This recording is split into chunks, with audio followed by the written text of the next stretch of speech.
दोस्तों, कैसे आप सभी लोग? होप सो बढ़िया होंगे। मैं भी बढ़िया हूँ। मेरा नाम है आकाश गुप्ता और मैं ज्ञान सागर क्लासेस की तरफ से आपके लिए लेके आया हूँ प्रोबेबिलिटी, जो अपना सीएफ फाउंडेशन के अंदर क्वांटिटेटिव एप्टीट्यूड का चैप्टर है, इसका सेट बी के मॉड्यूल के सॉल्यूशंस। ठीक है, सेट ए भी मैंने आप लोगों के साथ सॉल्व किया कराया था इसी चैनल के ऊपर। आइए आज सेट बी की बारी। ठीक है, तो बिना समय वेस्ट करते हुए चलते हैं, सॉल्व करते हैं। आइए क्वेश्चन नंबर 1 की तरफ ध्यान दीजिए। Two balls Two balls are drawn from a bag containing 5 white and 7 black balls at random. What is the probability that they would be of different colors? क्या बोला जा रहा है? एक बैग के अंदर 5 वाइट हैं, 7 ब्लैक बॉल्स हैं। ठीक है, चलिए इसको नोट कर लेते हैं। क्वेश्चन 1 में बात हो रही है कि आपके पास एक बैग है जिसमें 5 वाइट हैं और 7 ब्लैक बॉल्स हैं। 5 white 7 black balls हैं आपके पास। What is the probability that they would be of different colors? They would be of different colors. ध्यान से देखिए, आपके पास 5 white और 7 balls, टोटल बॉल्स आपके पास हैं कितनी? 12 बॉल्स हैं आपके पास। ठीक है, अभी आपसे पूछ रहा है कि दोनों का कलर डिफरेंट हो, तो ऐसे की प्रोबेबिलिटी कैसे दी जा सकती है? आप इस तरीके की प्रोबेबिलिटी देते हैं कुछ इस प्रकार। टोटल तरीके 2 बॉल चुनने के आउट ऑफ 12 कितने होंगे? 12C2। 2 बॉल्स चुनने के 12 बॉल्स में से कितने तरीके हो सकते हैं? 12C2। अच्छा, अब आपको दोनों ही अलग अलग कलर्स की चाहिए, तो एक ही ड्रॉ के अंदर आप 5 में से निकाल सकते हैं एक बॉल और 7 में से निकाल सकते हैं एक बॉल। अगर ऐसा होगा तो आपकी जो भी बॉल्स निकलेंगी वो इंडिविजुअली डिफरेंट कलर्स की होंगी। इसी की वो प्रोबेबिलिटी आपसे मांग रहा है, तो इसको सॉल्व कर लेंगे। ये बराबर होगा 5 इंटू 7 अपॉन 12 इंटू 11 और डिवाइड बाय 2 इंटू 1। ठीक है, कुछ इस प्रकार। तो इसे अगर हम सॉल्व करेंगे तो आपके पास में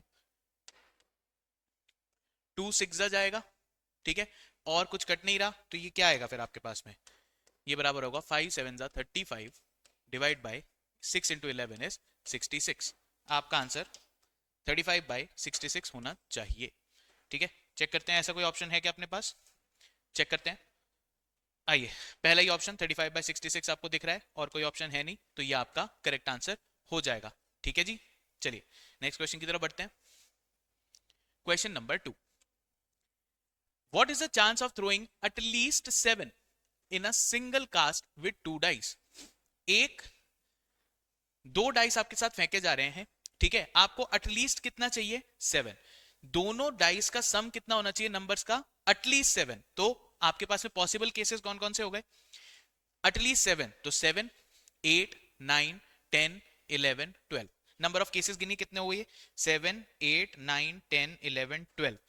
6 केसेस आपको ऐड करने पड़ेंगे, उनके नंबर ऑफ इवेंट्स लेने पड़ेंगे। ये थोड़ा सा कंबरसम जो है, क्या कहते हैं, ये थोड़ा सा कंबरसम तरीका है इस क्वेश्चन को सॉल्व करने का। मैं दूसरी तरीके से सॉल्व करूंगा। इधर आइए। अगर मैं ये कहूं कि मुझे एटलीस्ट कितने चाहिए? एटलीस्ट चाहिए मुझे 7। दो डाइस का सम चाहिए मुझे 7। तो मैं इसे कैसे सॉल्व करूंगा? मैं इसे सॉल्व करूंगा कि 7 से नीचे सम कितना बन सकता है। ठीक है, ये सॉल्व करना ज्यादा आसान रहेगा। इसको सॉल्व करने के बाद मैं 1 से इसकी प्रोबेबिलिटी को माइनस कर दूंगा, क्योंकि टोटल प्रोबेबिलिटी जो हमारे पास होती है उसका सम होता है 1। ऑफ ऑल द केसेस जो भी हमारे पास होते हैं, उनकी पॉसिबिलिटी, जो उनकी प्रोबेबिलिटी होती है, उनका सम होता है 1। आइए तो इस तरीके से लिस्ट आउट करते हैं। क्वेश्चन नंबर 2, सम आपका होना चाहिए, अलग अलग केसेस ले लेते हैं। एटलीस्ट 7 बोला गया है, तो आप 2 से 6 तक के काउंट कर लीजिए। सम अगर आपका 2 हो, 3 हो, 4 हो, 5 हो और 6 हो। देखिए भाई, 1 तो हो नहीं सकता, एक डाइस आप फेंकेंगे तो 1 ही आएगा। स्मॉलेस्ट आपके पास दोनों डाइस में फेंकेंगे तो 1 और 1 आएगा, तो सम आपके पास में क्या आएगा? 2। राइट, 2 3 4 5 6। नंबर ऑफ केसेस भी कितने? 5। 5 के अंदर अपन इवेंट्स काउंट कर लेते हैं कि क्या क्या पॉसिबिलिटीज बन सकती हैं जब हम 2 डाइसेस थ्रो करेंगे। 2 बनाने के लिए आपके पास पहले डाइस के ऊपर 1, दूसरे पे 1 आना चाहिए। क्या और कोई पॉसिबिलिटी बन सकती है हमारे पास? Answer is no. ठीक है, इनको लिस्ट आउट करना भी आसान है। 3 की बात करते हैं। अपने पास पॉसिबिलिटी बन सकती है 1 2 और 2 1। पहले वाले डाइस के अंदर 1 आए, दूसरे में 2, या पहले में 2 आए, दूसरे में 1। ऐसे केसेस हो सकते हैं। ठीक है, 4 को लिस्ट आउट करते हैं। मेरी समझ में ये निकालना ज्यादा आसान है, इसको टोटल पॉसिबिलिटी में से अपन माइनस कर देंगे। 4 बनने के चांसेस कितने हो सकते हैं? 1 को पहले रखिए फिक्स, 1 के बाद 3 आ सकता है, इसी का रिपीट 3 1 भी आप यहां काउंट कर लेंगे। आगे बढ़ाइए, इसके बाद आपके पास आता है 2 2। इसके अलावा कोई और केस बन सकता है तो सोचिए, नहीं बन सकता। ठीक है, आगे बढ़ते हैं। 5 बनाने के केसेस, पहले पे 1, दूसरे पे आएगा 4। अगर ये वाला केस आ गया तो मैंने इसका रिवर्स भी कंसीडर कर लिया। इसके बाद आगे बढ़िए, 2 3 और 3 2। क्या इसके अलावा कोई समेशन बन सकता है? देखिए 5 का और कोई सम नहीं बन सकता, इसी तरीके का अपना केसेस हो सकते हैं।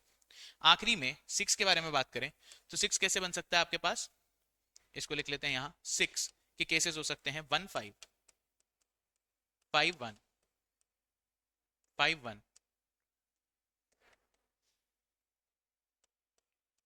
उसके अलावा 2 4 4 2, और आखिरी होगा 3 3।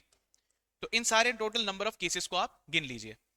इन सारे टोटल नंबर ऑफ केसेस को अगर आप गिनेंगे तो आपके पास में पॉसिबल केसेस कितने आएंगे? 1 2 3 4 5 6 7 8 9 10 11 12 13 14 15। ठीक है जी, 15 आएंगे आपके पास। चलिए, टोटल नंबर ऑफ केसेस आपके पास कितने हो गए? ऐसे टोटल केसेस हो गए आपके पास 15। आपको इनकी प्रोबेबिलिटी निकालने के लिए क्या करना होगा? 15/36, क्योंकि दो डाइस जब फेंके जाते हैं तो उनके पॉसिबल आउटकम्स कितने हो सकते हैं? 6 की पावर 2, दैट इज 36। तो टोटल नंबर ऑफ आउटकम्स तो आपके कितने आने वाले हैं? 36। अब 36 में से 15 तो ये वाले केसेस हैं जिसमें एटलीस्ट 7 नहीं आएगा। एटलीस्ट 7 नहीं आएगा, वो वाले केसेस मैंने गिन लिए। अगर ऐसा है तो मेरी प्रोबेबिलिटी दी जाएगी 1 माइनस 15/36। इसको सॉल्व करेंगे तो ये आएगा आपके पास 36 माइनस 15 डिवाइड बाय 36। ये हमारा डिजायर्ड प्रोबेबिलिटी हमें देना चाहिए। 36 में से इधर गया 1 और 3 में से 1 गया 2, 21/36। ठीक है, ये आपके पास में आया। इसको सिंप्लीफाई कर सकते हैं, दोनों ही 3 से कट रहे हैं, इसे भी 3 से काटिए, इसे भी 3 से काटिए, आपके पास में बचेगा कितना? ये आएगा आपके पास 7 7 21 और 12 3 36। ठीक है, ये आपका फाइनल आंसर हो जाना चाहिए, जो आपको प्रोबेबिलिटी देगा ऑफ सम एटलीस्ट 7 का। मैंने आपको क्या बताया? आपको सम एटलीस्ट 7 वाला करना पड़ता तो 7 गिनना पड़ता, 8 9 10 11 12, कुछ 6 केसेस गिनने पड़ते और सम बहुत ज्यादा चला जाता। मैंने रिवर्स साइकोलॉजी पकड़ी है, अपना आंसर आया है 7/12। आंसर आपके पास बी के ऊपर ऑप्शन अवेलेबल, ये है आपका पॉइंट नंबर बी। आइए थर्ड क्वेश्चन की बात करते हैं। What is the chance of getting at least one defective item if 3 items are drawn randomly of a lot containing 6 items out of which 2 are defective item? Sir समझ नहीं आया, बहुत सारी बातें बोल दी इसने एक साथ। अच्छा कोई बात नहीं, सुन लो। Chance of getting at least one defective item, क्या चाहिए? at least one defective item चाहिए। 3 items ड्रॉ किए जाएंगे और उसका ब्रेकअप कुछ इस प्रकार है कि 2 तो हैं क्या? डिफेक्टिव। तो और टोटल कितने हैं? 6 आइटम्स। 6 आइटम्स के अंदर लॉट कंटेनिंग 6 आइटम्स हैं, 2 उसके अंदर डिफेक्टिव, तो ओके कितने? ओके आपके पास कितने होंगे? 4 आपके पास ओके, 2 आपके पास डिफेक्टिव। अब इसमें से ये चेक करना है कि एटलीस्ट 1 डिफेक्टिव आइटम निकल के आए। तो एटलीस्ट 1 के अंदर आपके पास क्या क्या पॉसिबिलिटी बन सकती है? या तो एक डिफेक्टिव निकले, एक डिफेक्टिव निकलेगा तो दूसरा कौन सा निकलेगा? 2 आपके पास में बेसिकली फिर क्या निकलेंगे? ओके में से। समझ पा रहे हैं? 3 निकालने ना हमारे को, 3 निकालने, 3 ड्रॉ करने, 3 आइटम्स टू बी ड्रॉन। तो एक डिफेक्टिव 2 ओके, एक डिफेक्टिव 2 ओके। दूसरा केस एटलीस्ट डिफेक्टिव 1 होना चाहिए, तो एक तो ये हो गया, उसके अलावा 2 डिफेक्टिव 1 ओके। और एक ऐसा भी केस आएगा कि 3 डिफेक्ट, ये अपने पास में ये वाला केस निकालना होगा। ठीक है, 3 ड्रॉ करेंगे तो या तो एक निकल जाएगा या 2, दोनों के अपने को केसेस करने पड़ेंगे। दूसरी तरफ क्या किया जा सकता है? अगर मैं निकाल लूं प्रोबेबिलिटी ऑफ किसकी? नो डिफेक्टिव की, probability of no defective defective की निकाल लूं और उसे 1 में से माइनस कर दूं, तो अपने पास एटलीस्ट 1 डिफेक्टिव की प्रोबेबिलिटी आ जाएगी। क्यों? क्योंकि again total sum of probabilities अपने पास में क्या होता है? 1। अगर ये वाली प्रोबेबिलिटी मैंने निकाल दी तो आपके पास में क्या बचेगा? At least 1 defective item out of 3। ठीक है, तो इसको सॉल्व कर लेते हैं। आइए, ये है अपना क्वेश्चन नंबर 3। क्वेश्चन नंबर 3 की बात करते हैं। क्वेश्चन नंबर 3, यहां आपसे बोला जा रहा है टोटल नंबर ऑफ आइटम्स हैं आपके पास 6, डिफेक्टिव इसमें से हैं 2 और ओके हैं कितने? 4। ओके हैं 4। तो मैंने आपको बोला कोई भी एक, जो हम 3 ड्रॉज कर रहे हैं, 3 ड्रॉज कर रहे हैं, तो उनमें से एक भी डिफेक्टिव नहीं निकलना चाहिए। आइए इसकी पॉसिबिलिटी निकालते हैं। मेरे पास नंबर ऑफ ओके वाले आइटम कितने हैं? 4। तो इसको लिखेंगे 4C3।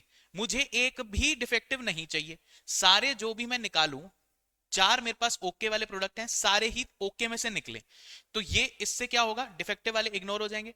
ठीक है जी। अच्छा, ये आपके पास में आ गया क्या?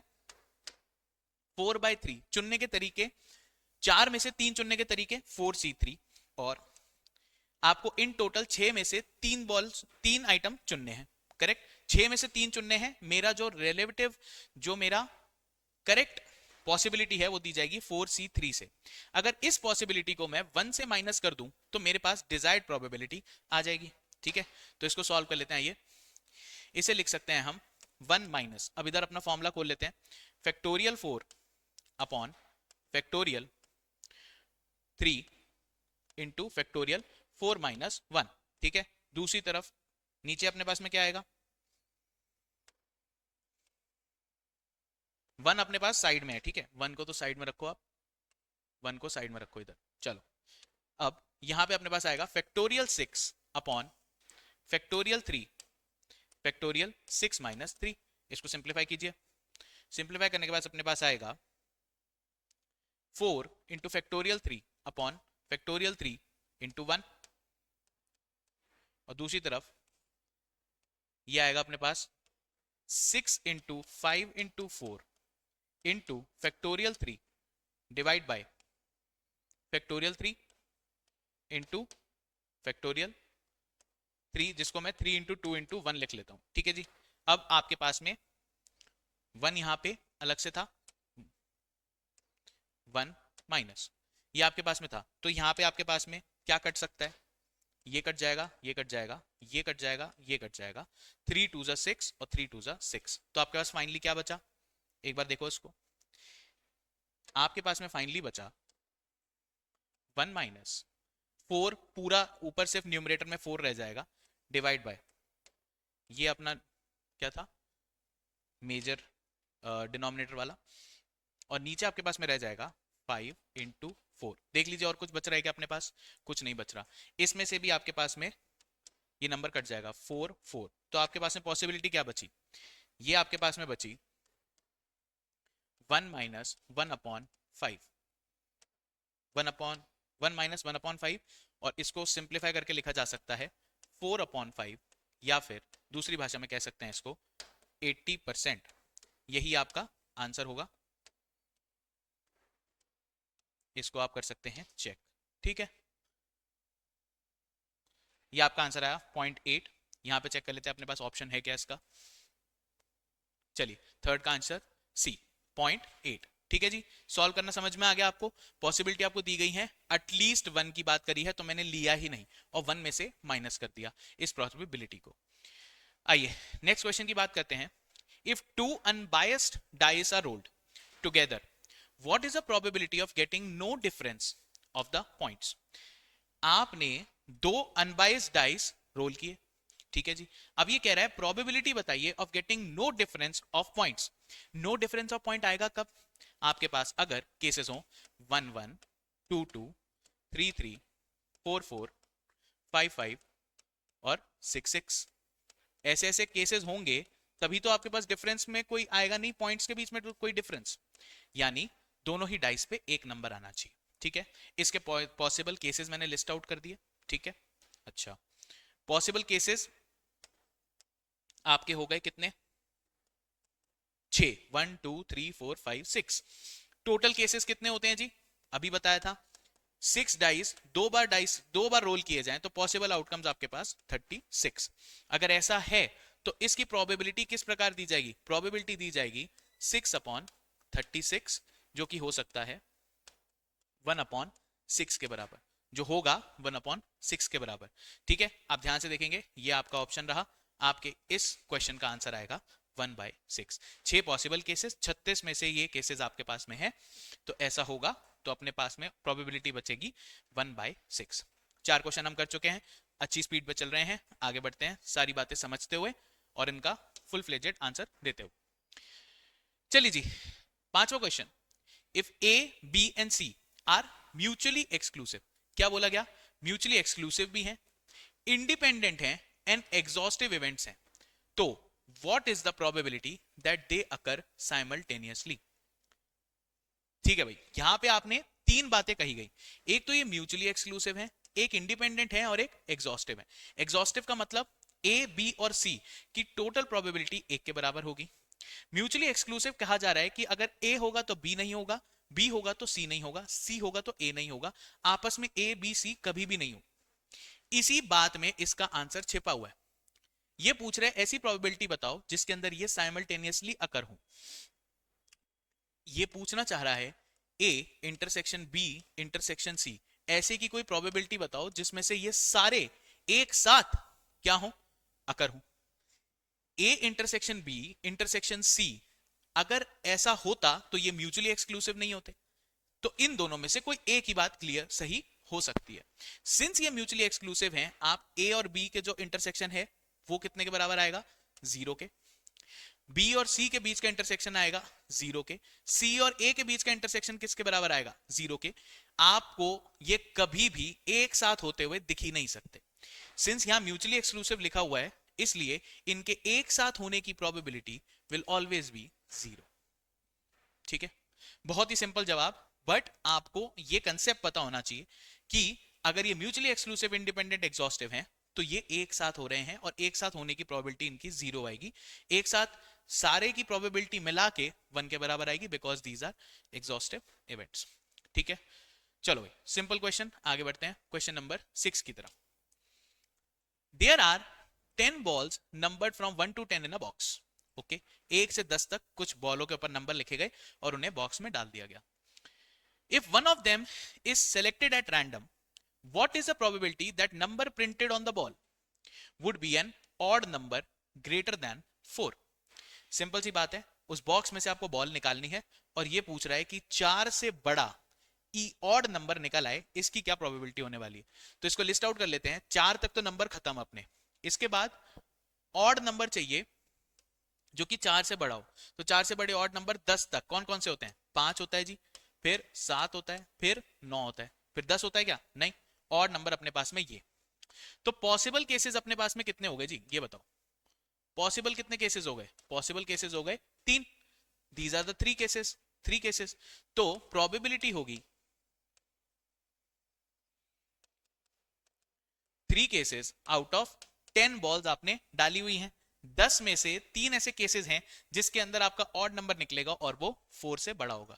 इसको प्यार से हम और किस भाषा में लिख सकते हैं? 0.3। ऐसा कुछ आपको दिख रहा है क्या? है ना, दिख रहा है? ये देखो डी नंबर पॉइंट, ये आपका आंसर हो जाएगा। क्लियर, आगे बढ़ते हैं। चलिए जी, क्वेश्चन नंबर 7 में क्या बात हो रही है? Following are the wages of 8 workers in rupees. 50, 62, 40, 70, 45, 56, 32 और 45। ठीक है जी, 50, 62, ये सारे आपके पास में नंबर्स हैं। If one of the workers is selected at random, ठीक है, इन्हीं में से कोई एक को रैंडमली चुना गया, तो प्रोबेबिलिटी क्या होगी कि his wage would be lower than the average wage. एक ही क्वेश्चन में 2 सवाल पूछ रहा है ये, पहले आपको इसका एवरेज भी निकालना होगा। तो ये रहा कैलकुलेटर मेरे पास में, इनको सबको अपन ऐड करते हैं और 8 वर्कर्स हैं तो divide by 8। 50 plus 62 plus 40 plus 70 plus 45 plus 56 plus 32 plus 45। देखिए जी, इसका आंसर जो टोटल आ रहा है वो आ रहा है 400। 400 टोटल आ रहा है, 8 लोग हैं, तो इन टोटल इनका मीन वेज जो x बार आ रहा है x बार वो कितना आ रहा है 50, ठीक है 50 आ रहा है। अच्छा अब क्या करें, ये पूछ रहा है अगर इनमें से रैंडमली किसी को उठाया जाए, किसकी क्या प्रोबेबिलिटी होगी कि उसकी एज वेज जो है 50 से नीचे हो। तो ऐसे वाले लोग गिन लो जिनकी 50 से नीचे वेज है। एक ये है, एक ये है, एक ये है और एक ये है। नीचे हो 50 के बराबर में वो वाला आदमी नहीं काउंट होगा। तो आपके पास में नंबर ऑफ पॉसिबल केसेस कितने, 4। टोटल केसेस कितने हैं, 8। 8 लोग हैं जिनमें से 4 की वेज उनके एवरेज वेज से कम है। 4/8 ये अगर आप करोगे तो इज इक्वल टू 0.5। ये आपका आंसर हो जाएगा 7 का बी। क्लियर, चलिए आगे बढ़ते हैं। Question number 8। A, B and C are mutually exclusive and exhaustive events such that probability of A is equal to 2 probability of B is equal to 3 probability of C। पूछ रहा है probability of B क्या होगा। बहुत ही आसान question, बस देखने में थोड़ा सा मुश्किल है, करते हैं इसको। आइए क्वेश्चन नंबर 8। क्वेश्चन नंबर 8 में क्या बोला जा रहा है कि probability of A, probability of B, probability of C, इसमें ये प्रोबेबिलिटी ऑफ बी का जो है जवाब पूछ रहा है कि इसका आंसर क्या होगा। ध्यान से देखिएगा, एक शब्द का इस्तेमाल हुआ है mutually exclusive and exhaustive events. Exhaustive events का मैंने आपको पहले भी बताया था। अगर ए, बी और सी 3 इवेंट्स हैं जो कि एग्जॉस्टिव है, तो प्रोबेबिलिटी ए की होने की, बी की होने की, सी की होने की, सबकी प्रोबेबिलिटी को आप मिला देंगे तो वो 1 के बराबर होगा। ये म्यूचुअली एक्सक्लूसिव भी है तो इनके बीच में इंटरसेक्शन भी नहीं होगा। ठीक है, तो हमें ये पता है कि अगर ये एग्जॉस्टिव इवेंट्स हैं तो इनके होने की प्रोबेबिलिटी टोटल बनाएगी 1 के बराबर। ठीक है, अब आप सबको एक इक्वेशन में डाल लीजिए, उसके बाद हम इसको कन्वर्ट कर लेंगे with the help of the relations जो आपको दिए गए हैं, और आपके पास में फाइनली आंसर आ जाएगा। दिया गया है probability A is equal to 2 probability B. अगर probability A is equal to 2 probability B, तो ये किसके बराबर हो गया, इसको मैं क्या लिख सकता हूं, प्रोबेबिलिटी ऑफ ए प्लस ये आधा है, ध्यान से देखो, probability B will be equal to A की प्रोबेबिलिटी का आधा, 2 इधर चला जाएगा नीचे, इसको मैं प्रोबेबिलिटी बी को क्या लिख सकता हूं, probability of A divide bye 2 लिख सकता हूं। ऐसे ही लिखा गया है 3 probability C, probability of A is equal to 3 probability C. तो अगेन 3 चला जाएगा ए के नीचे, तो प्रोबेबिलिटी ए बाय 3 हो जाएगा। ये ए की इक्वेशन में, ए की वेरिएबल में मैं सारी इक्वेशन को ले आया हूं, ये बराबर बताया गया है 1 के। ठीक है, अब इसको आप सॉल्व कर लीजिए। 3 और 2 आपको बेसिकली क्या लेना होगा, एक एलसीएम। एलसीएम एलसीएम 3, 2 और 1 का क्या आएगा, 6, 3 दूनी 6। ऐसा हुआ तो ये आएगा आपके पास में 3 प्रोबेबिलिटी ए, ये आएगा कितना, प्लस 1 प्रोबेबिलिटी ए, सॉरी 1 नहीं, 2 3 जा 6, सॉरी ये आपके पास में आएगा 6 प्रोबेबिलिटी ए, ये आएगा प्रोबेबिलिटी ए डिवाइड बाय 2, तो ये आएगा आपके पास 3 प्रोबेबिलिटी ए, और ये प्रोबेबिलिटी 3 2 जा 6, तो ये आएगा आपके पास 2 प्रोबेबिलिटी ए। ये किसके बराबर है आपका, 1 के। अगर ऐसा है तो 6 मल्टीप्लाई होकर उधर चला जाएगा, यहां बचेगा 6 3 9 और 2 11। 11 probability A is equal to 6, या दूसरी भाषा में probability A is equal to 6/11। ठीक है जी, अब हमने क्या सीखा था, प्रोबेबिलिटी बी पूछ रहा है आपसे जो कि है प्रोबेबिलिटी ए का आधा। प्रोबेबिलिटी ए हमने कैलकुलेट कर ली, ठीक है, तो प्रोबेबिलिटी बी बराबर होगा 6/11 डिवाइड बाय 2। ठीक है, 6/11 डिवाइड बाय 2, भाई इसकी आधी तो है। अब इसको अगर हम लिखेंगे तो ये न्यूमरेटर में, ये न्यूमरेटर में, ये कट जाएगा, ये दोनों न्यूमरेटर में है तो ये कट जाएगा, ये बचेगा 3। तो आंसर आपके पास में आएगा probability of B is equal to 3/11। Check कर लेंगे, आंसर यही है आपका। ठीक है, 3/11 देख लीजिए। 3/11 ऑप्शन है आपके पास, ये आपका करेक्ट आंसर हो गया। ठीक है, मजा आ रहा है करने में। चलिए नेक्स्ट क्वेश्चन करते हैं, क्वेश्चन नंबर 9 के ऊपर ध्यान देंगे। For two events A and B, आपको इंफॉर्मेशन दी गई है P B is equal to 0.3, P A but not B is 0.4 and P not A is equal to 0.6। अगर ये सब इंफॉर्मेशन आपको दी गई है तो इवेंट्स ए और बी के बीच में क्या रिलेशन होगा, इस बारे में बातचीत।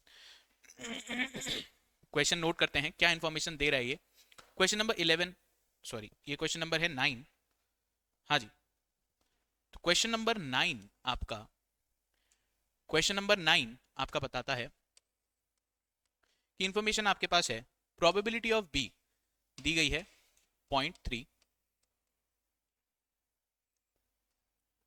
Probability of A but not B, probability of A but not B, ये आपको बेसिकली दिया जाता है probability of A minus probability of A intersection B. ठीक है, ये किस प्रकार होता है, अगर आप इसको वेन डायग्राम के द्वारा देखना चाहें तो मान लीजिए दो इवेंट्स हैं ए और बी। ठीक है, ए और बी, अब ये कह रहा है ए बट नॉट बी, तो ए वाले मुझे सारे एलिमेंट चाहिए पर बी वाला एक भी नहीं चाहिए। तो इसको निकालने का तरीका क्या होता है, प्रोबेबिलिटी ऑफ ए तो सारी ले ली, बी का पोर्शन देखिए यहां कॉमन क्या आ रहा है, ये वाला पोर्शन, अगर मैं इसको ए में से माइनस कर दूं तो सिर्फ ए बचेगा, बी बिल्कुल भी नहीं बचेगा। इसलिए हम इसको लिखते हैं P A not B is equal to probability of A minus probability of A intersection B. ठीक है, इसके अलावा इंफॉर्मेशन आपको दी गई है probability of not A, probability of not A is equal to 0.6, A के ना होने की प्रोबेबिलिटी, इसको लिखा जाता है P A dash is equal to 0.6। तो अगर ए के ना होने की प्रोबेबिलिटी 0.6 है तो probability of A will be given as 1 minus 0.6 जो कि बराबर होगा 0.4। ठीक है, तो ये इंफॉर्मेशन आपको दी गई है, पूछा जा रहा है ए और बी के बीच में रिलेशन क्या होगा। तो अगर प्रोबेबिलिटी ऑफ ए बराबर 0.4 है तो उसको इस इक्वेशन में रख के देखते हैं। ठीक है, आपको दिया गया है बेसिकली, इसको सॉल्व करते हैं, आपको दिया गया है probability of A minus probability of A intersection B is equal to कितना दिया गया है 0.4, ये आपको दिया गया है, वैल्यू दी गई है आपको ये कितना दिया गया था आपको 0.4 नहीं सॉरी, हाँ 0.4 दिया गया है ये भी आपको। चलिए ये बराबर 0.4 था, यहाँ पे इसको बराबर 0.4 लिख लीजिए। अगर ऐसी सिचुएशन है तो प्रोबेबिलिटी ऑफ ए जो आपने निकाल के रखी इसको यहाँ पे निकाल के रखिए, 0.4 minus probability of A intersection B is equal to 0.4। ठीक है, ये वाली जो इक्वेशन है हमने उठा के इसकी वैल्यू यहां रख ली, तो इससे हम क्या निकाल सकते हैं, probability of A intersection B. अगर probability of A intersection B को हम उधर ले जाएं तो आपके पास बचेगा probability of A intersection B is equal to, ये इधर चला गया माइनस का, ये माइनस से इधर आ गया, 0.4 माइनस 0.4 यानी equal to 0। Probability of A intersection B बराबर आया 0। अगर दो जो आपके इवेंट्स हैं उनके बीच में कोई इंटरसेक्शन कॉमन नहीं है, उनका आंसर अगर 0 के बराबर आ रहा है तो हम इसको ऐसा कहेंगे कि ये वाले जो दो इवेंट्स हैं ये हैं आपस में म्यूचुअली एक्सक्लूसिव, इन दोनों के बीच में कोई भी इवेंट कॉमन नहीं है, इनका इंटरसेक्शन किसके बराबर आ रहा है, 0 के बराबर, जैसा आप यहाँ के हमारी डेरिवेशन से देख सकते हैं। इन सिचुएशन के मद्देनजर रखते हुए यहाँ पे क्या सिचुएशन आएगी ये आपको समझना है। ये इंडिपेंडेंट या इक्वली लाइकली नहीं हो सकते, एग्जॉस्टिव की बात नहीं की गई है, हम श्योर शॉर्ट तरीके से ये कह सकते हैं कि म्यूचुअली एक्सक्लूसिव तो ये जरूर है। ठीक है, चलिए नेक्स्ट क्वेश्चन की तरफ बढ़ते हैं, question number 10। A bag contains 12 balls which are numbered from 1 to 12। ठीक है जी, if a ball is selected at a random, what is the probability that the number of the ball will be a multiple of 5 or 6? 5 और 6 के आपको multiple देखने हैं। ऐसे कौन कौन से केसेस हो सकते हैं जो 5 और 6 के मल्टीपल हों?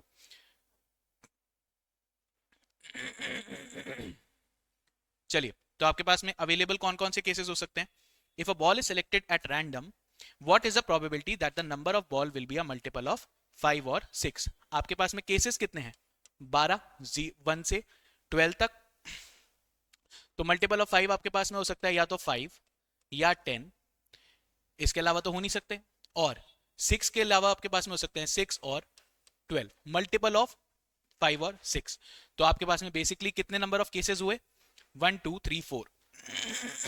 तो प्रोबेबिलिटीज की दी जाएगी, प्रोबेबिलिटी पॉसिबल केसेस कितने? 4, टोटल केसेस कितने? 12। तो ये बराबर हो गया 1/3 के बराबर। 1/3 को यहां आपके पास में ऑप्शन है डी, प्रोबेबिलिटी हो गई आपकी 1/3। ठीक है, होप सो क्लियर समझ में आया होगा आपको ये। चलिए अगले क्वेश्चन की तरफ ध्यान देते हैं। आइए, given that for two events, given that for two events A and B, probability of A बराबर दिया गया है 3/5, बी बराबर दिया गया है 2/3, and probability of A union B is बराबर 3/4, then what is the probability of A by B? ठीक है, इस क्वेश्चन को करते हैं। क्वेश्चन नंबर 11 हेडिंग डालेंगे।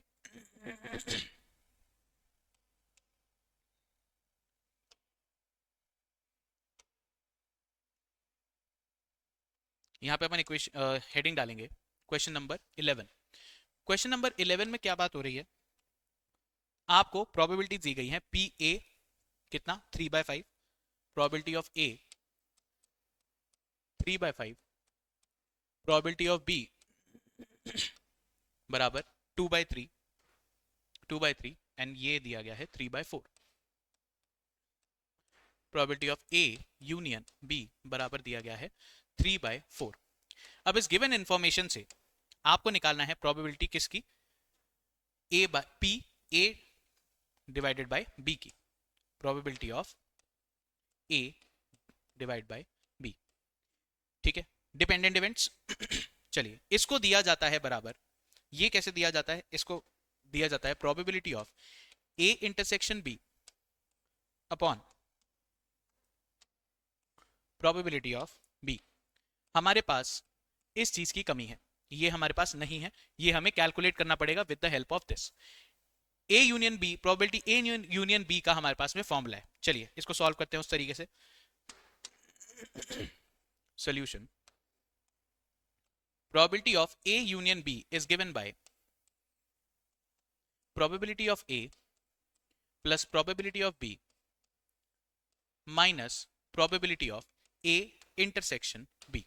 ठीक है, ए और बी में जो इंटरसेक्शन है ये हमें माइनस कर देना पड़ता है। इन सब की वैल्यूज आपको गिवन है, इन सब की वैल्यूज आप पुट इन करिए। 3/4 is equal to probability of A कितना? 3/5 प्लस प्रोबेबिलिटी ऑफ बी बराबर दिया गया है 2/3 के। तो आपके पास में ये इंफॉर्मेशन आ जाएगी। इसे यहां ले जाते हैं, इसे यहां ले जाते हैं, तो आपके पास में सिचुएशन बचती है probability of A intersection B बराबर 3/5 प्लस 2/3 माइनस 3/4। इसको सॉल्व करेंगे तो हमारे पास में ए इंटरसेक्शन बी की वैल्यू आ जाएगी। सॉल्व करते हैं। आपको लेना होगा क्या? एलसीएम 5, 3 और 4 का। सबको आपस में मल्टीप्लाई कर दीजिए, आपको एलसीएम मिल जाएगा 5 3 15 चौका 60। ठीक है, 60 तो आपका हो गया एलसीएम। अब 5 12 5 जा 60, तो 12 3 जा 36, ये आ गया, प्लस 3 20 जा 60, तो ये आ जाएगा आपका 40, और माइनस 4 15 4 जा 60, तो 15 3 जा 45। ये आपका केस आ गया ए इंटरसेक्शन बी का, जो कि हुआ 76 माइनस 45। 76 माइनस 45 ये आया आपका 31/60।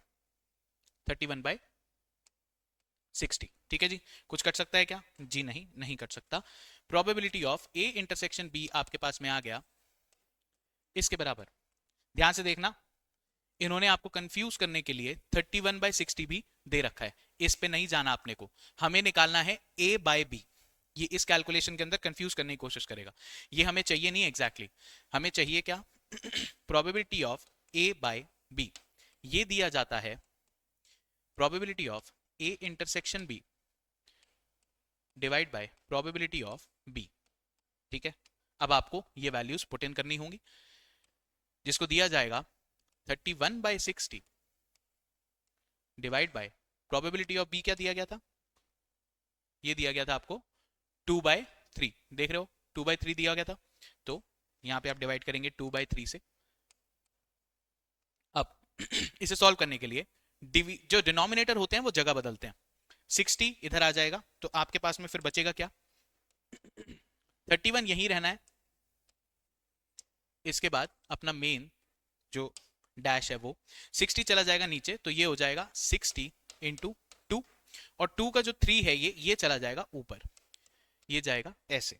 ठीक है जी, समझ में आया, सॉल्व करने का तरीका समझ में आया। इसको सॉल्व करते हैं तो हमारे पास ये आ जाएगा 20, 22 ज़ा 40 और 31। ठीक है, आपके पास में आंसर आने वाला है 31/40।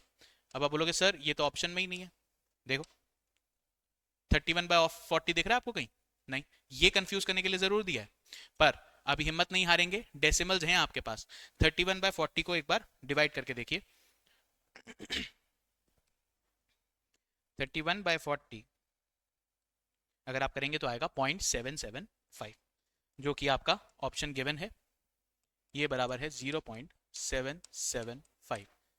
दिस इज योर आंसर, देख सकते हैं 0.775, ये आपका करेक्ट आंसर है। ठीक है जी, चलिए ट्रिकी, ये गलत है, ध्यान रखना, ये इन मिडल आता है, इन बिटवीन आता है, ये आंसर नहीं है, आंसर आपका ये। चलिए, for 2 independent events A and B, what is probability of A plus B given probability of A is 3/5 and probability of B is 2/3, ये आप कैसे निकालेंगे, इसके बारे में सवाल है। For 2 independent events A and B, what is the P A plus B given P A is probability of A is 3/5 and probability of B is 2/3। तो हम जानते हैं अगर दो इवेंट्स इंडिपेंडेंट हैं आपस में, कौन कौन से इवेंट्स, ए एंड बी, तो probability of A intersection B जो होता है, जो कि हमें ये निकालने के लिए जरूरत पड़ेगी, ये दिया जाता है बराबर probability of A into probability of B, इसके बराबर दिया जाता है। इस जानकारी को जानते हुए, क्योंकि ये क्या है, इंडिपेंडेंट इवेंट्स, ये जानते हुए हम ये कैलकुलेट करेंगे, उसके बाद अपना फॉर्मूला लगाएंगे और आंसर निकालेंगे for P A plus B. आइए क्वेश्चन करते हैं इसको, क्वेश्चन नंबर 12, चलिए इसे ऊपर करते हैं, क्वेश्चन नंबर 12 दिया गया है प्रोबेबिलिटी ऑफ ए कितनी, 3/5, 2/3, 3/5, प्रोबेबिलिटी ऑफ बी दिया गया है 2/3, और आपको बताया गया है कि ये दोनों इवेंट्स आपस में क्या हैं, इंडिपेंडेंट। अगर ऐसा है तो solution, probability of A intersection B, ये दिया जाएगा, क्योंकि ये दोनों इंडिपेंडेंट हैं, किसके बराबर, probability of A into probability of B. ठीक है जी, ये हम जानते हैं, हम ये पढ़ते हैं डायरेक्टली, ये एक रिजल्ट होता है। ऐसा है तो ये बराबर दिया जाएगा 3/5 इंटू 2/3। ठीक है जी, ये कट जाएगा यहाँ पे, आपको 3 और 3 कट जाएगा, तो आपके पास फाइनली क्या बचेगा, 2/5। Probability of A intersection B is equal to 2/5। ठीक है, ये आ गया, पर अभी यहाँ पे क्वेश्चन खत्म नहीं हुआ है, हमें चाहिए क्या, probability of A plus B, या ऐसे हम बोल सकते हैं probability of A union B. तो वो हम कैसे देते हैं फॉर्मूला, ये दिया जाता है probability of A plus probability of B minus probability of A intersection B. ठीक है, ए इंटरसेक्शन बी की वैल्यू आपने निकाल ली, तो बस अब सीधा सीधा क्वेश्चन बचा है, खत्म करो उसको निकाल के। Probability of A is 3/5 plus 2/3 और माइनस क्या करना है, 2/5। ठीक है जी, ये आपके पास में 3/5 माइनस 2/5 क्या हो जाएगा, 1/5, 1/5 और 2/3 को ऐड करना है आपको, this is equal to 1/5 plus 2/3। LCM लीजिए, 5 तियां 15, ये इसका एलसीएम हो जाएगा। थोड़ा सा नीचे ले लेते हैं इसको। 5 3 जा 15, 3 5 जा 15, तो 2 तो आ जाएगा 10 से, और 5 3 जा 15, तो ये आ जाएगा 3। इसका आंसर होगा 13/15। ठीक है, ये आपका आंसर आ जाना चाहिए। चलिए, ऐसा कोई ऑप्शन दिख रहा है आपको? 13/15 right in front of your eyes. ये आपका question complete, done. Question number 14। If probability of A union B is 5/6, probability of A is 1/2, probability of B not happening is 2/3, तो probability of A union B क्या होगा, ये पूछ रहा है। ये पूछ रहा है A dash union B dash. इसके लिए अपने पास में एक फॉर्मूला होता है, ठीक है। चलिए नेक्स्ट पेज पे चलते हैं। क्वेश्चन नंबर 14, इसमें दिया जाता है प्रोबेबिलिटी ऑफ, आपको दिया गया है क्या, A dash union B dash, A dash union B dash, ठीक है। ये आपको दिया गया है कितना, 5/6, 5/6। प्रोबेबिलिटी ऑफ A दिया गया है 1/2, probability of B dash, probability of B dash दिया गया है आपको कितना, 2/3। B के ना होने की प्रोबेबिलिटी कितनी, 2/3, तो होने की प्रोबेबिलिटी कितनी, 1 में से माइनस कर दीजिए। This implies that probability of B is equal to 1 - 2/3, that is 1/3। ये तो आपको यूज करना है प्रोबेबिलिटी ऑफ B की जगह। ये जो आपको दिया गया है, इसका हम एक फॉर्मूला जानते हैं। इसको हम ऐसे भी लिख सकते हैं, 1 minus probability of A intersection B। ये हमें चाहिए होगा जब हम A यूनियन B निकालेंगे, वैसे भी, ठीक है। इसकी वैल्यू दी गई है आपको 5/6। इस रिलेशन से आप क्या निकालेंगे, A यूनियन B की वैल्यू, A इंटरसेक्शन B की value. A intersection B will be given by, ये इधर चला जाएगा, ये इधर चला जाएगा।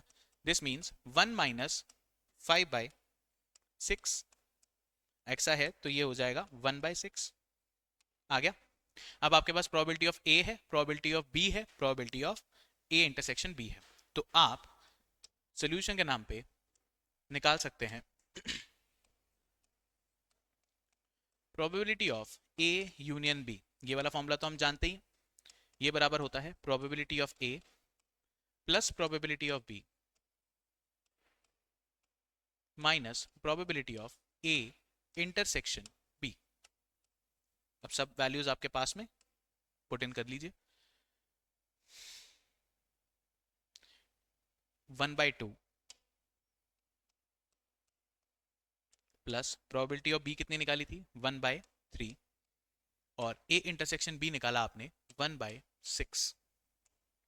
चलिए जी, 6 इसका एलसीएम आ जाएगा। एलसीएम ले लेते हैं इसका, क्या, 6, तो 2 3 जा 6, ऊपर बचा 3 प्लस 3 2 जा 6, तो ये आएगा 2 माइनस 6 का 6, ये आ जाएगा 1। ये आपका सोल्यूशन आ जाना चाहिए इस प्रकार। 3 + 2 5 माइनस 1 4/6, ये आया 4/6, जिसको दूसरी तरीके से लिखा जा सकता है 2/3। ठीक है, ये आपका आंसर आ जाएगा। ठीक है, 2/3 आपका आंसर होना चाहिए फॉर दिस क्वेश्चन। ये आपको दिया गया 2/3। ठीक है जी, क्लियर हुआ? अच्छा, नेक्स्ट क्वेश्चन पे चलते हैं। Question number 15। If for two independent events A and B, A union B is this and probability of A is this, what is probability of B? Again वही वाला फॉर्मूला। ये क्या है, इंडिपेंडेंट इवेंट्स। इसका मतलब probability of A into probability of B बराबर क्या होगा, A इंटरसेक्शन B के। आपको सबकी इंफॉर्मेशन दी गई है, आपको सबसे पहले मिसिंग फिगर निकालना पड़ेगा, उसके बाद हम आगे चलेंगे। चलिए, क्वेश्चन नंबर था ये 15।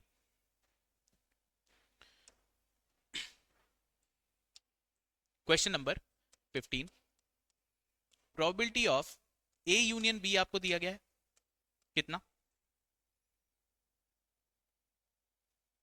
2/3। प्रोबेबिलिटी ऑफ ए दिया गया है 2/5, 2/5। अब हमारे को वैल्यू निकालनी है प्रोबेबिलिटी ऑफ बी की। पूछ रहा है प्रोबेबिलिटी ऑफ बी कैसे दिया जाएगा। ठीक है, ये आपके पास में सिचुएशन।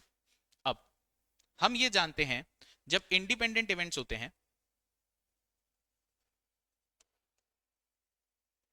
जब इंडिपेंडेंट इवेंट्स होते हैं तो आपके पास होती है, दिया जाता है इस सिचुएशन को, probability of A intersection B, ये दिया जाता है बराबर probability of A into probability of B.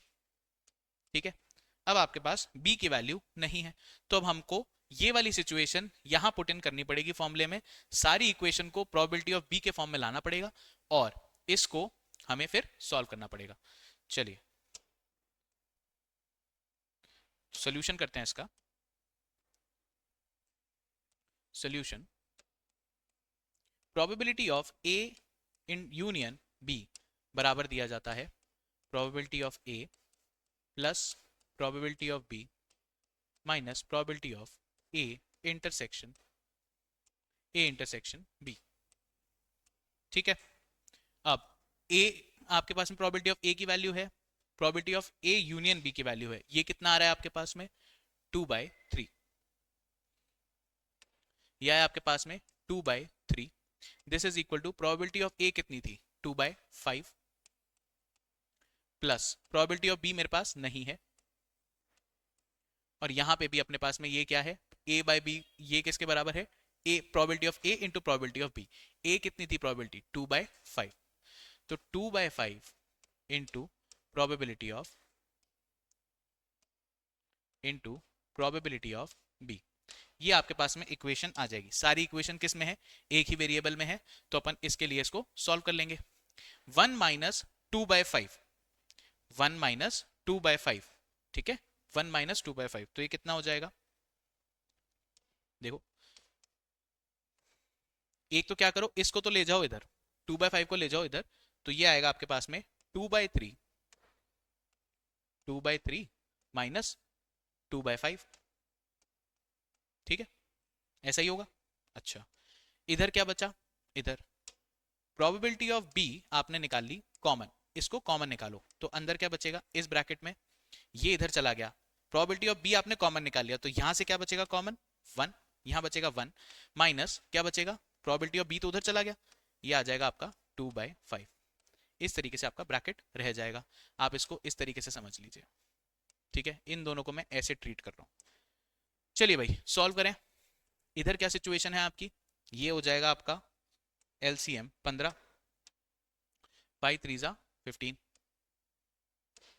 5 3 15, 15 होगा तो 5 3 15, 3 5 15, 3 2 3 5 15, तो 5 2 10 माइनस 5 3 15, तो 2 3 6, ये ऐसे आ जाएगा। ये बराबर होगा प्रोबेबिलिटी ऑफ बी आपकी दी जाएगी कैसे, 5 1 5 माइनस 2, तो ये हो जाएगा 3/5। ये आपके पास में बची वैल्यू यहां पे, और ये बचा आपके पास में 10 माइनस 6/15, तो प्रोबेबिलिटी ऑफ बी तो रह जाएगी यहां, ये चला जाएगा उलट के, आपके पास यहां क्या बचा था 10 माइनस 6, 4/15, 4/15 इंटू ये रिवर्स होके आ जाएगा 5 ऊपर 3 नीचे। ठीक है जी, 5 3 15, तो ये आपके पास में आ गया probability of B which is 4/9। ठीक है, प्रोबेबिलिटी ऑफ बी बराबर दिया जाएगा 4/9, ये आपका आंसर हो जाना चाहिए।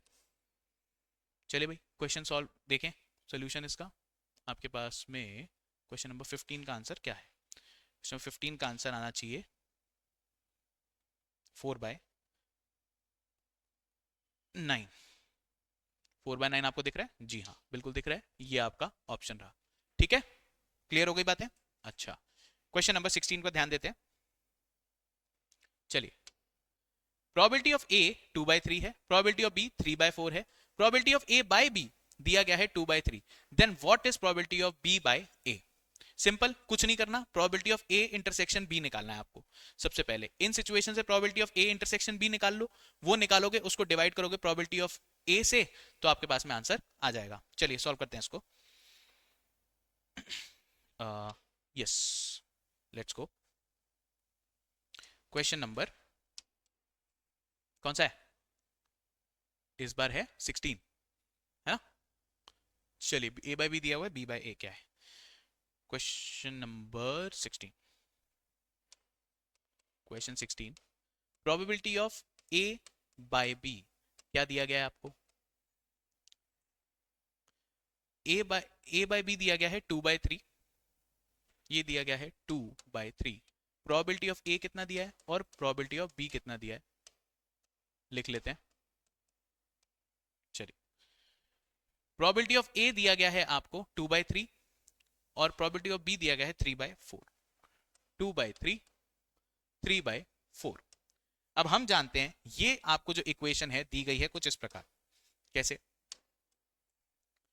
Probability of A by B, इसको दिया जाता है by probability of A intersection B divide by probability of, यहां पे डिनोमिनेटर में बी है तो यहां पे बी आएगा आपके पास, ठीक है?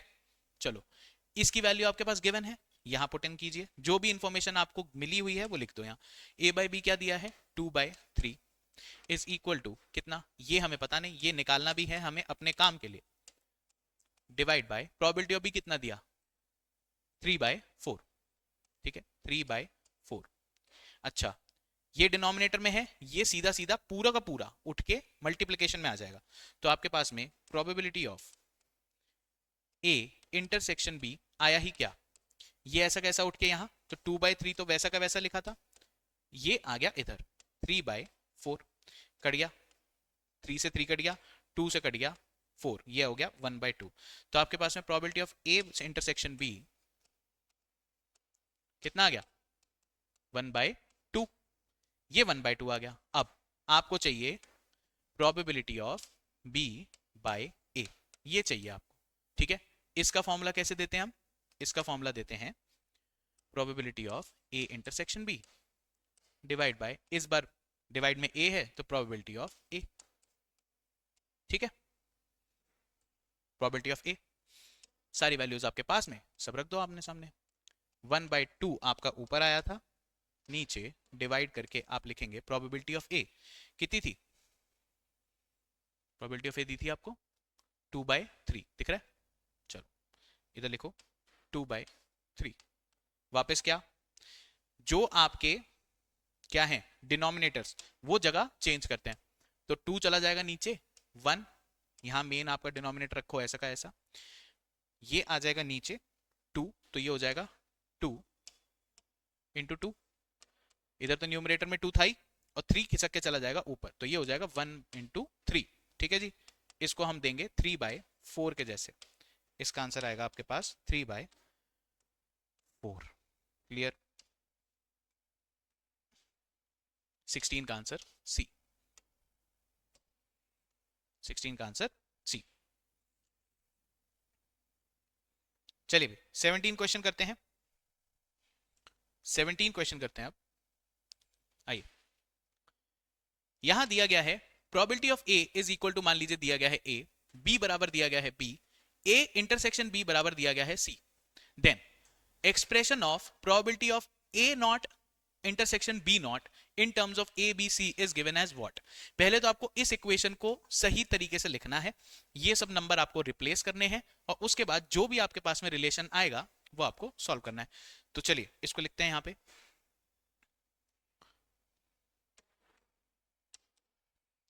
Question number 17। क्वेश्चन नंबर 17 में आपको क्या दिया है? Probability of A intersection A not intersection B not, ये दिया गया ना? चलो, ये दिया गया बराबर, इसको लिखना है आपको, है ना? चलो, ये आपको एक्सप्रेस करना है, इसको हम दूसरी तरह से कैसे लिख सकते हैं? इसे हम लिख सकते हैं, साइन उलट जाएगा, 1 माइनस साइन उलट जाएगा probability of A union B. A not हटके ए आ जाएगा, बी नॉट हटके बी आ जाएगा, और इंटरसेक्शन उलट के हो जाएगा ए यूनियन बी। अब आपके पास इन सब की इंफॉर्मेशन है।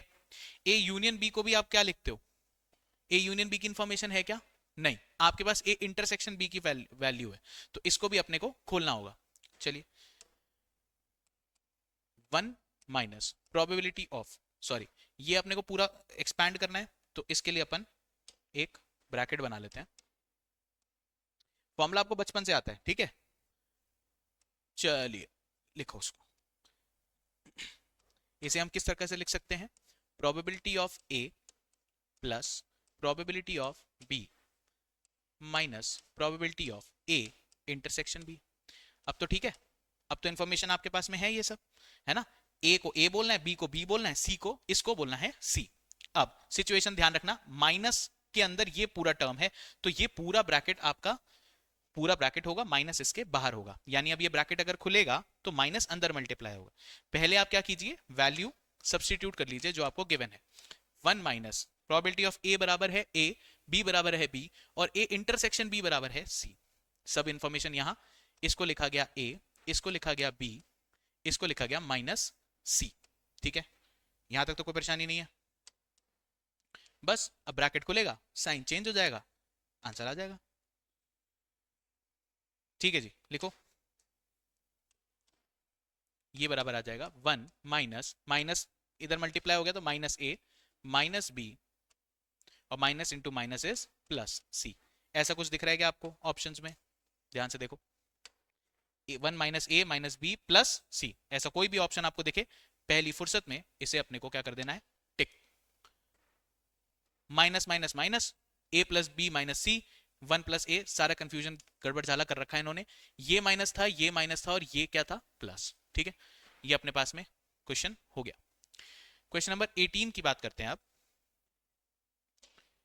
चलिए, 3 इवेंट्स हैं ए, बी और सी, तो प्रोबेबिलिटी कि ए ही होना चाहिए, क्या पूछ रहा है, ए ही होना चाहिए, तब क्या होगा अगर ए, बी और सी 3 इवेंट्स हैं। इसका कहने का मतलब है दैट ओनली ए अकर्स, किस क्या अकर हो, ओनली ए। तो ध्यान से देखो, आपको यहां पे दिया गया है probability of A, probability of A दिया गया है। मन ललचाएगा इसको क्लिक करने के लिए, टिक करने के लिए, है ना, पर करना नहीं। चलो इधर आओ, probability of A union B union C, ये तो बिल्कुल ही गलत है। सिर्फ ए होना चाहिए, ए बी और सी को साथ साथ कैसे लिख रहे हो आप, है ना, गलत है। यहां लिखा है probability of A not B, A not intersection B intersection C. क्या बोल रहा है, प्रोबेबिलिटी ऐसी हो कि ए तो ना हो, बी हो और सी भी हो, तो ये भी गलत है। आंसर बेसिकली क्या है ये, ठीक है। एक्सप्लेनेशन क्या है, सुनना ध्यान से। इसका मतलब ये है कि जी ए तो हो, ठीक है, ऐसी इवेंट्स की प्रोबेबिलिटी जहां पे ए तो हो रहा है पर इवेंट खत्म नहीं हुआ अभी, ए तो हो ही रहा है, बी नहीं हो रहा, और सी भी नहीं हो रहा। इसको लिखा कुछ इस प्रकार जाता है ऐसे, ए तो हो रहा है, बी नहीं हो रहा तो बी डैश, सी नहीं हो रहा सी डैश, और ये साथ में हो रहे हैं सारे, तभी आपके साथ में केस क्या होगा, तभी साथ में केस क्या होगा कि ए, बी और सी में ओनली ए अकर कर रहा है, ए हो रहा है, बी नहीं हो रहा, सी नहीं हो रहा, ओनली ए हो रहा है। इसलिए आपका आंसर आएगा ये, A intersection B not intersection C not. ये सब एक साथ हो रहे हैं, इसलिए इनको आपस में किया गया है मल्टीप्लाई। ठीक है, एक्सप्लेनेशन समझ में आई? गुड। चलिए अगला क्वेश्चन, क्वेश्चन नंबर 19। इस पे देखते हैं क्या लिखा है। It is given that a family of 2 children, family of 2 children has a girl, what is the probability that the other child is also a girl? Now this is a good question. इसमें आपको समझना होगा, आप ये समझिए कि एक family है, उसमें 2 बच्चे हैं, ठीक है, या तो बॉय है या गर्ल है, यही केस हो सकते हैं, ये केस हो सकते हैं। तो आपको ये नोट करना पड़ेगा कि इसमें इवेंट्स हो कौन से सकते हैं। सबसे पहले या तो 2 लड़के हो सकते हैं, एक केस ये हो सकता है ना जी। दूसरा केस क्या हो सकता है, एक लड़का हो एक लड़की हो। तीसरा केस हो सकता है एक लड़की हो एक लड़का हो, और चौथा केस कि लड़की हो और लड़की हो। ये आपके पास में कुछ केसेस बन के आते हैं। ठीक है जी, ये आपके पास में केसेस हैं। अब आपको समझना क्या है, ध्यान से देखो, एक लड़की है, एक लड़की तो है, ठीक है, अब दूसरी भी लड़की हो, इसके बारे में बात करनी है। इन गिवन केसेस में से भी, इन गिवन केसेस में से भी आपके पास एक लड़की जो है, वो केसेस कितने हैं? सिर्फ ये, सिर्फ कितने? ये। मैं ये कह रहा था कि अगर ये आपके पास में एक सैंपल स्पेस है जिसमें आपके पास ये इवेंट्स हैं जो पॉसिबल हैं, ठीक है, यही केसेस आपके पास में पॉसिबल हैं, तो लेट्स से कि आपकी probability of A, probability of कि गर्ल होनी चाहिए एक out of the two children, किन किन केसेस में आ रहा है? ध्यान से देखेंगे, 1, 2 और 3, इसमें तो क्या है, दोनों ही बॉयज हैं, राइट? तो इसकी प्रोबेबिलिटी आपकी होती है 3/4, ठीक है। सबसे पहले तो ये समझने की जरूरत है कि एक लड़की हो, एटलीस्ट एक लड़की हो, उसके बाद के केसेस आपके देखे जाएंगे। तो 3 जो आपके पास में केसेस हैं उसके अंदर एक लड़की है, ऐसा आपके पास प्रोबेबिलिटी है, प्रोबेबिलिटी ए। दूसरी तरफ अगर प्रोबेबिलिटी बी की बात करें तो आपको दूसरी लड़की भी क्या चाहिए? गर्ल। ध्यान से देखेंगे, आपके पास में एक लड़की यहां है, पर इस वाले केस में दूसरा कौन है? बी। यहां पे भी एक ही लड़की है, दूसरी भी लड़की हो, ऐसे केस चारों में से कितने हैं? 1 आउट ऑफ 4। समझ में आई बात? इन चारों में से आपके पास आउटकम है कितना? 1/4। और आपको इस क्वेश्चन को सॉल्व करने के लिए बेसिकली निकालना है प्रोबेबिलिटी ऑफ B/A। ठीक है जी, ये आपको निकालना है, ठीक है। इसके अलावा ये और देखो कि प्रोबेबिलिटी ऑफ A और प्रोबेबिलिटी ऑफ B, इन दोनों ही केसेस में एक आपके पास में कॉमन एलिमेंट क्या है? इसके अंदर भी हमने ये वाला इवेंट गिना, इसके अंदर भी हमने ये वाला इवेंट गिना, राइट? तो आपको एक निकालना पड़ेगा probability of A intersection B, इन दोनों ही केसेस में कॉमन आने वाला एलिमेंट विच इज 1/4, ये आउट ऑफ 4 केसेस में आपके पास में है, ठीक है। अब आपको बेसिकली निकालना है probability of B oblique A। क्या निकालना है आपको? आपको निकालना है प्रोबेबिलिटी ऑफ B/A। ऐसा निकलेगा by formula probability of A intersection B divide by, नीचे A है तो प्रोबेबिलिटी ऑफ A, ठीक है। इसको अपन सॉल्व करते हैं। ये आपको क्या दिया गया है? Probability of A intersection B क्या निकाला अपन ने? 1/4 divide by probability of A, probability of A क्या है? 3/4। ऐसा करोगे तो 1/4 3/4 में ये कट जाएगा, आपके पास में बचेगा 1/3। 1/3 1/4 अपॉन 3/4, आप 4 को काटेंगे तो आपके पास में आखिरी में आंसर आएगा 1/3। This is your answer. देख सकते हैं आप यहां ऑप्शन के अंदर आपके पास में है 19C, ठीक है। एक्सप्लेनेशन समझ में आई? ये आपके पास में पॉसिबल केसेस हैं जिसमें से एक लड़की कम से कम हो, उसके लिए आपके पास जो गिवन केसेस हैं वो ये हैं 3/4। इसमें से एक लड़की हो फिर दूसरी भी लड़की हो, ऐसा सिर्फ एक केस है 1/4, और आपको इन दोनों में इंटरसेक्शन ढूंढना होगा जो आएगा इसका। ये इधर भी काउंट हो रहा है, ये इधर भी काउंट हो रहा है, इसलिए इन दोनों के इंटरसेक्शन में ये आ रहा है। प्रोबेबिलिटी ऑफ B/A दिया जाता है इस फॉर्मूले से, इसको जब हमने ऐसे रखा तो 1/3 हमारा आ गया, ठीक है। चलिए नेक्स्ट क्वेश्चन की तरफ बढ़ते हैं। Question number 20। 2 coins are tossed simultaneously, 2 coins को एक साथ उछाला गया। What is the probability that the second coin would show a tail given that first coin has already shown a head? देखिए भाई, जब कॉइन टॉस होता है तो इसे हम कहते हैं इंडिपेंडेंट इवेंट्स। ये इंडिपेंडेंट है। एक इवेंट अगर आपका हो चुका है जिसके अंदर आपका क्या आया पहले में? हेड, तो अगला कॉइन जो आपका उछलेगा उसके अंदर टेल आएगा, ये पिछले वाले कॉइन के ऊपर डिपेंडेंट नहीं है। क्लियर हो गई बात? वो एक फ्रेश इवेंट है जो आपने उछाला, हेड आएगा टेल आएगा, उसका कोई मतलब नहीं है कि पीछे वाले का हेड आया है या टेल आया। तो क्योंकि ये ऐसा नहीं है, आपके जो सेकंड कॉइन के क्या आने के चांसेस हैं? शो अ टेल, तो ये आएगा 1/2 probability of having a tail. सीधा सीधा आंसर इसका 0.5, ठीक है। सिंपल थ्योरी, कुछ नहीं करना, एक दूसरे से कनेक्टेड नहीं है ये इवेंट्स, आपको ये समझ में आना चाहिए। चलिए 21 की बात करते हैं। If a random variable x assumes a value 0, 1 and 2, क्या लिया है इसने वैल्यूज? 0, x ने वैल्यूज ली हैं 0, 1 एंड 2, ठीक है, विथ प्रोबेबिलिटीज 0.3, 0.5 एंड 0.2। ये इसकी प्रोबेबिलिटीज हैं, इसको लिखते हैं हम P से। ये इनकी दी गई है 0.3, 0.5 एंड 0.2, ठीक है, 0.2, ये इनकी प्रोबेबिलिटीज हैं। तो आप बताइए इसकी एक्सपेक्टेड वैल्यू क्या है। देखिए हम एक डिस्ट्रीब्यूशन की तरह इसको लिख लेते हैं। वैल्यू x जो है, x की वैल्यू बदल रही है 0, 1 और 2 में। इसकी प्रोबेबिलिटी दी जा रही है 0.3, 0.5 और 0.2।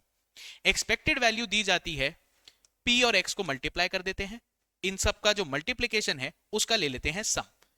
इनके होने के चांसेस एक तरह से समझो, x के 0 होने के चांसेस हैं 30%, 1 होने के चांसेस हैं 50% और 2 होने के चांसेस हैं 20%। इन सबको ऐड करोगे तो 100% पॉसिबिलिटी आएगी, 100% प्रोबेबिलिटी आएगी। इन दोनों को मल्टीप्लाई करेंगे तो px आपका आया 0, 1 इंटू 0.5 आया 0.5 और 2 इंटू 0.2 इज आया 0.4। आपसे पूछा जा रहा है एक्सपेक्टेड वैल्यू क्या है। एक्सपेक्टेड वैल्यू होती है sigma px which is given equal to 0.5 और 0.4 जोड़ो, ये आया 0.9, ठीक है। इसका आंसर आएगा 0.9। आपको ऑप्शन में कहीं दिख रहा है ऐसा कुछ? ये दिख रहा, इसे मान लीजिए टिक। क्लियर? एक्सपेक्टेड वैल्यू इन दोनों वेरिएबल्स और उनकी रिस्पेक्टिव प्रोबेबिलिटीज को मल्टीप्लाई करने के बाद आप इनका सम लेंगे। सम लेने के बाद में जो नंबर आएगा वो आएगा आपका प्रोबेबिलिटी, ठीक है। चलो next question, question number 22। If two random variables x and y are related as y is equal to minus 3x plus 4, क्या y is equal to minus 3x plus 4 and standard deviation of x is 2, तो standard deviation of y क्या होगा? देखिए भाई ये तो सीधा सीधा हिसाब है। Standard deviation of y is given bye, आपको इस इक्वेशन में से जो इसका कोफिशिएंट है x का, इसको तो उठाना है, तो ये आया आपका -3 और इसका ले लेना है मॉड्यूलस। क्या लेना है? मॉड्यूलस। मुझे कोफिशिएंट से मतलब है, मुझे साइन से मतलब नहीं है, साइन प्लस ही होना चाहिए। इसको मल्टीप्लाई करेंगे हम स्टैंडर्ड डिविएशन ऑफ x से। स्टैंडर्ड डिविएशन ऑफ x क्या दिया गया है? 2। तो आप इस इक्वेशन को इस तरीके से लिख सकते हैं। गिवन इंफॉर्मेशन आपके सामने सारी है, इसको लिखा जाएगा 3 इंटू वैल्यू क्या है 2, तो ये सीधा सीधा आ जाएगा आपका 6, ठीक है। ऐसा कुछ दिख रहा है आपको? 22 का आंसर आ रहा है 6। देख लीजिए कंफ्यूज करने के लिए इन्होंने -6 भी दे रखा है, इसको आपको टिक नहीं करना है। आपको मॉड्यूलस लेना होता है ऑफ द x का जो कोफिशिएंट होता है उसका आपको मॉड्यूलस लेना होगा, ठीक है। चलिए नेक्स्ट क्वेश्चन पे बात करते हैं, 23 लास्ट क्वेश्चन। आइए देखते हैं इसको। If 2x plus 3y plus 4 is equal to 0, क्या 2x plus 3y plus 4 is equal to 0, variance of x दिया है आपको। यहां स्टैंडर्ड डिविएशन नहीं है, यहां वेरिएंस है। वेरिएंस क्या होता है? Variance is equal to standard deviation का स्क्वायर, ठीक है जी। Variance is equal to standard deviation का स्क्वायर। अब आपको निकालना है वेरिएंस ऑफ y क्या होगा, ये सवाल है। तो आपको पहले इसको y की फॉर्म में तोड़ लेना होगा इस इक्वेशन को। अगर y को मैं एक तरफ ले जाऊं, है ना, y को इधर ही छोड़ते हैं, बाकी सब इधर ले जाते हैं, चलो। तो 3y किसके बराबर होगा जी? 3y बराबर होगा -2 -2x -4 -2x -4, ठीक है, ऐसा होगा। अब 3 को इधर ले जाओ, y बराबर किसके होगा? -2/3x -4/3, दोनों तरफ ये डिवाइड हो जाएगा। इतनी बात समझ में आती है। अब हमें पता है कि स्टैंडर्ड डिविएशन ऑफ y बराबर दिया जाता है, ये हमने निकाला था -2/3, ये जो इसका कोफिशिएंट है इसका क्या लेना है हमें? मॉड्यूलस। तो ये आएगा स्टैंडर्ड डिविएशन ऑफ y और इसको मल्टीप्लाई कर दिया जाएगा स्टैंडर्ड डिविएशन ऑफ x से, ठीक है, ठीक है, कंफ्यूज मत होना। चलो यहां तक पहुंच गए। हमें निकालना है वेरिएंस, वेरिएंस निकालना है। क्या दिया गया है? vy, वेरिएंस निकालना है। हमें इसकी इक्वेशन पता है, ठीक है। तो आपको क्या करना पड़ेगा? अगर आपको निकालना है स्टैंडर्ड डिविएशन y का स्क्वायर, क्योंकि ये क्या होता है? वेरिएंस, ये होता है वेरिएंस, तो ये बराबर क्या होगा? इस 2/3 जो आपका निकल के आया मॉड्यूलस से, इसका भी कर दो स्क्वायर और इसे मल्टीप्लाई कर दो स्टैंडर्ड डिविएशन ऑफ x के स्क्वायर से, जो कि कहा जाएगा x का वेरिएंस। क्लियर हुई बात? आपने दोनों तरफ स्क्वायर कर दिया बस, और कुछ नहीं किया। इधर भी स्क्वायर कर दिया, इधर भी स्क्वायर कर दिया। यहां माइनस आपके पास ये 2/3 बचा, इसका स्क्वायर, और स्टैंडर्ड डिवीजन ऑफ x इसका भी स्क्वायर। इन दोनों की वैल्यूज आप पुट इन कर लीजिए। ये आपके पास में आएगा 4/9 इनटू आपको वेरिएंस ऑफ x कितना दिया गया है, 6 के बराबर। वैल्यू डालेंगे, 3 से ये कटा 2 गुना, 3 से ये कटा 3 गुना, 4 2 जा 8/3। ऐसा कुछ दिख रहा है आपको? ध्यान से देखिए, option number A is your correct answer. As simple as that, इस तरीके से ये होगा। तो आई होप सो आपको आज का वीडियो पसंद आया हो। आपको सारी एक्सप्लेनेशन डिटेल में और अच्छे से कैलकुलेशन करके दिखाई गई है हमने, ठीक है। आपके एग्जाम्स नजदीक हैं, आई होप कि ये आपको हेल्प करें, और आपको किसी भी तरीके की परेशानी हो तो आप हमसे बात कर सकते हैं, पूछ सकते हैं, ठीक है। चलिए नेक्स्ट वीडियो के अंदर मिलते हैं, तब तक मैं Akash signing off. Take care.